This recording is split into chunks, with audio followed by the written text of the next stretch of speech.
Greetings, citizens of the Earth. This is a message from Anonymous.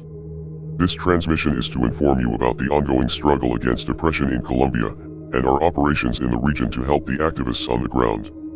For far too long the people of Colombia have been overworked and overtaxed, and the money that has been taken from their paychecks has not helped to create a social safety net or provide for basic public services. Instead, it was used to create a militaristic police state to keep the people in line. This was still not enough for the regime of President Ivan Duque, whose government recently proposed a massive tax hike that would increase taxes on many of the workers in the country. The proposed measure sparked protests across the country, and the police were quickly unleashed on the large crowds that had gathered to oppose the action. The Ministry of Defense has deployed 47,500 uniformed personnel countrywide. In Cali alone, 700 soldiers, 500 riot police officers, 1,800 other police, and 2 helicopters were patrolling the protests, according to Geo News.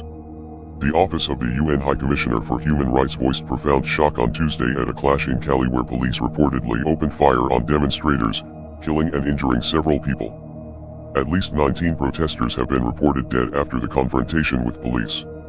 Human rights advocates from around the world have been speaking out in support of the protests and condemning the actions of the Colombian government. Anonymous has also begun several operations in support of the Colombian people. Anonymous affiliates on the ground in Colombia were the first to report that the government cut off the internet to large sections of the city in Cali during the protests.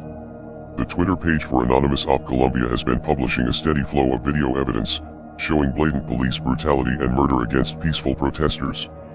In addition to raising awareness about what is taking place in the streets, Anonymous affiliates in Colombia have also claimed that they successfully hacked the military. An anonymous source in the region claimed, "The armed forces of Colombia, they have been infiltrated." Collective panic will be the strategy of fear to blame others for the same massacres perpetrated by the police and the Army of Colombia. The Army Wikipedia pages were also altered to describe the soldiers as murderers. Duque's government has denied that the police or security forces are responsible for the deaths that took place during the demonstrations.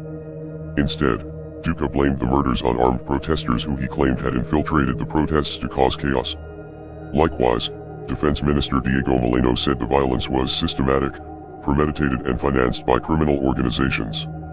In response to the protests, the government has withdrew the proposed tax increase that caused the unrest. However, roughly half of the population still lives in poverty, and the country has seen a massive economic decline in recent years, so it is very possible that this could be a spark point in a larger movement for freedom and equality in Colombia. We are Anonymous. We are Legion. Expect us.